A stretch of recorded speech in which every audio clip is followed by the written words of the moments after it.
Meet Mark and Sophie. They're exhausted. They've recently had a baby girl named Maddie, and between the midnight feedings and the baby proofing, they've barely had time to sleep, let alone time to talk about a very far off topic, funding her college education. Unfortunately, that's also a mistake. College, while undeniably valuable, is also mind-numbingly expensive.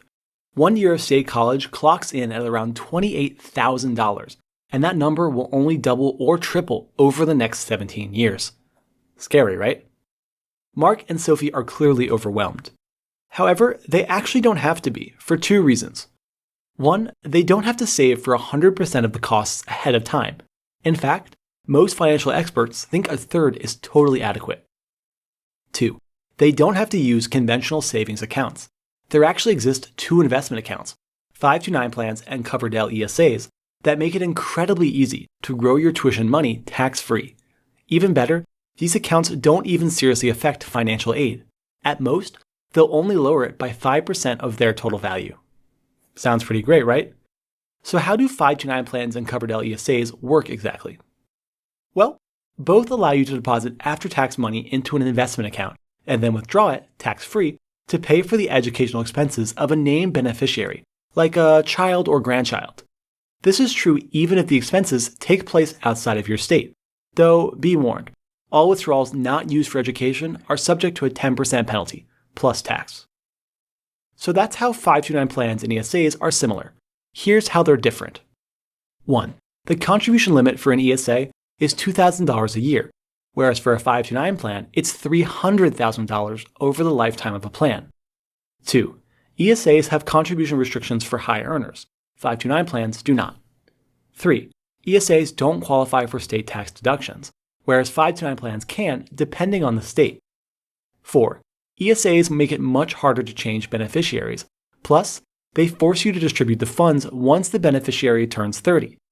In addition, under certain ESAs, beneficiaries can actually gain control of the funds once they turn 18. In contrast, 529 plans have none of these traits. Plus, you can generally change the beneficiary at any time. 5. And here's the major advantage of an ESA. They're easy to open at almost any brokerage and can be used for both primary and secondary educational expenses. In contrast, 529 plans are restricted to college expenses and are only available through your state, though, admittedly, several great state plans are available nationwide. So which account should you choose?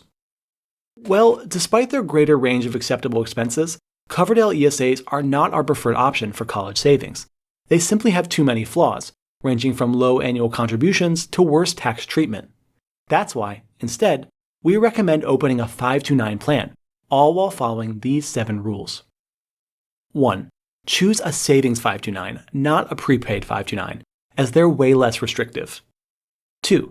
Pick a 529 with an age-based option, as these require no work and automatically adjust their holdings based on your child's age. 3. To save money, avoid 529 brokers, and instead, open your plan directly through the state's website. 4. Once you've picked your plan, use our recommended calculator to understand how much you should save each month, ideally through automatic deposits. Also, be sure to keep these contributions below $14,000 a year to avoid federal gift tax. 5. Encourage helpful relatives, like grandparents, to contribute to your 529 plan, rather than setting up their own. This will help you avoid the financial aid nightmare that comes with grandparent-owned accounts. 6. Register for our favorite free Education Rewards website, as it makes it easy to earn 529 money on everyday spending. 7. And finally, understand that while saving for college is important, retirement comes first. Don't start putting money into a 529 plan until you've put 10 to 15% of your own paycheck into a retirement account. Hopefully you, Mark, and Sophie now better understand how to save for your child's college education. Be sure to watch our next video, which details finance and divorce, and be sure to check out our website, where you can find more educational material and great 529 plans and Coverdell ESAs.